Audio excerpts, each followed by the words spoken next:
bullying, what are the laws against bullying, what different kinds of bullying there are, stuff like that. I'm just going to ask you guys a quick question. How many of you have ever been involved in bullying, seeing somebody being bullied, maybe even reported an incident of bullying? Alright, so pretty much everybody, it's pretty much a common thing. Today I'm going to talk about what exactly bullying is, what cyberbullying is, what's the difference between the two, the laws that we have in New York State, and some of the effects that it can have. Alright, so what's bullying? By definition, bullying is unwanted aggressive behavior among school-aged children that involves real or perceived power and violence. The behavior is repeated or has potential to be repeated over time.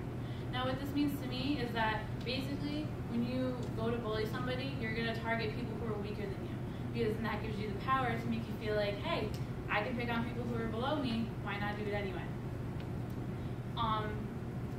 This includes making threats towards people, spreading rumors about people, attacking someone physically or verbally, and excluding someone out of a group on purpose. Now, I know we all went to high school, we've always seen that one person being excluded out of the group.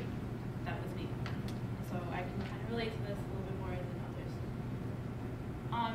There's 3 different types of bullying that usually happens. The first one's verbal. It's basically anything that you say or write about somebody. And this includes teasing, name-calling. It includes inappropriate sexual comments towards people, taunting, and it also includes threats to cause harm to others. The second one is social, which is either hurting someone's relationship, hurting people's relationships with others and their reputation around school. And this includes leaving somebody out on purpose, telling others to not be friends with someone because of their weight or their gender or their sexual orientation. Any of these are considered harassment. Spreading rumors about people that are unwanted and unnecessary, and embarrassing somebody in public. And the last one's physical, which is probably the most common one where you see around school. It involves hitting, kicking, punching, pushing people. It also includes taking somebody's belongings and not returning it, or just breaking it in front of their face to be like, hey, this is what's happening. And making mean or rude hand gestures, which I think is a pretty common one, is giving somebody the finger. I know we've all done it, and we've all done it, and sometimes it can hurt other people, so if you really don't have a reason to do it, don't do it. Alright, now cyberbullying is a little bit different. This is a lot more easy to do, which is a lot more common nowadays because of the technological advances that we have. It takes place electronically using devices such as phones, computers, and tablets, and it uses communication tools that include social media sites like Twitter, Facebook, Instagram, Snapchat, sending text messages, chats, and websites. This is including sending mean texts and or emails, rumors sent by email or posted on social media websites, embarrassing pictures or photos that were not consented to be posted on any of these, and creating fake websites and profiles to personally attack somebody. Now the difference between the two is that cyberbullying, like I said earlier, is a lot technologically advanced. It's a lot easier for you to hide behind the computer and say all these things rather than confronting someone face to face. Cyberbullying can happen 24/7 because anybody usually can have access to electronic devices.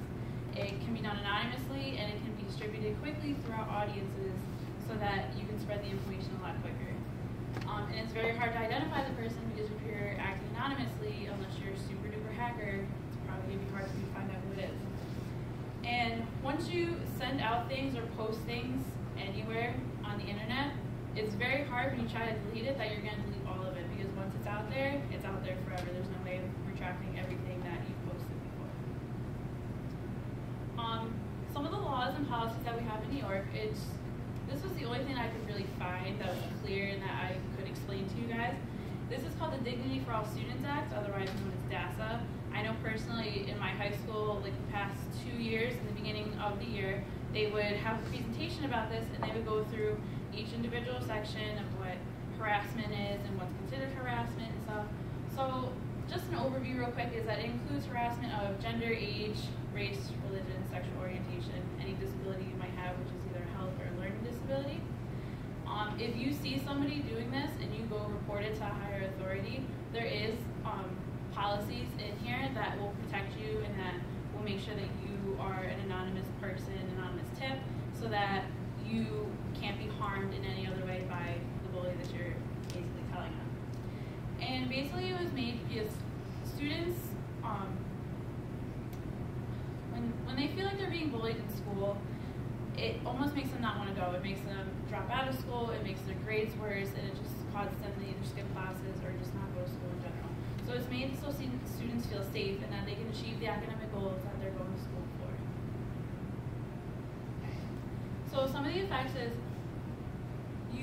it causes depression, it causes mental problems that make you go see a therapist or have to go talk to somebody who can be able to help you.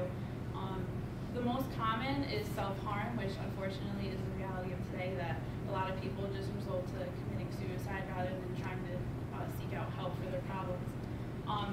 The girl who's pictured up on the top, Phoebe Prince, her story is that she moved here from Ireland in 2009, and she went to high school, and she dated 2 boys briefly, and one of the ex-girlfriends of one of her boyfriends harassed her and threatened her constantly every day, sending text messages, emails, calling her, showing up at her house, throwing things at her house, and eventually she just couldn't take it anymore and she took her own life because of it. And I don't know if any of you have seen it on the news recently, but there's a lot of news articles about it, and she's pretty much the face of why cyberbullying is becoming so more common.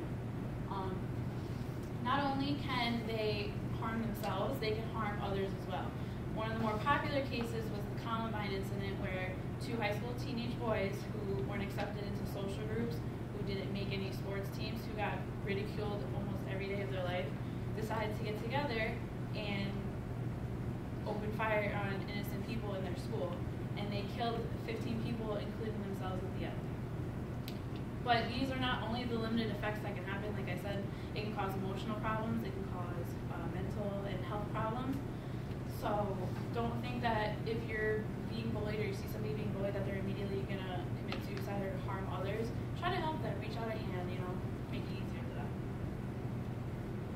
Some of the statistics that I found online, 2008 and 2009, 6% of all students in grades 6 through 12 experienced cyberbullying, and 28% experienced regular bullying that you see in school. And in 2011, nationwide surveys find that 20% of high school students, again, grades 9 through 12, experience regular bullying, and 60% experience a form of cyberbullying. So basically, throughout this whole thing, you can tell that there's no clear laws on what's being done about bullying and cyberbullying. I feel as though there should be harsher punishments because in a case that I didn't explain before, there was a little girl who met somebody online, and several weeks after, he basically told her that she'd kill herself and that the world would be a better place without her. Turns out, a couple weeks later after she passed away, it was one of her friend's moms who posted that profile and created this fake person.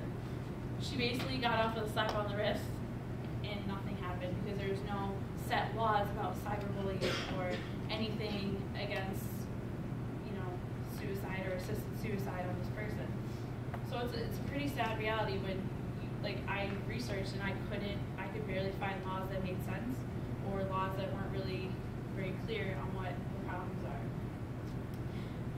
In conclusion, I feel as though harsher and clearer laws for cyberbullying need to be put in place immediately, because how many lives is it going to take for someone to realize that this is a serious problem and people need to be stopped for it? If you see something, say something. Don't just walk by, because you never know what that person's feeling, what that person's thinking, or if that person is just going to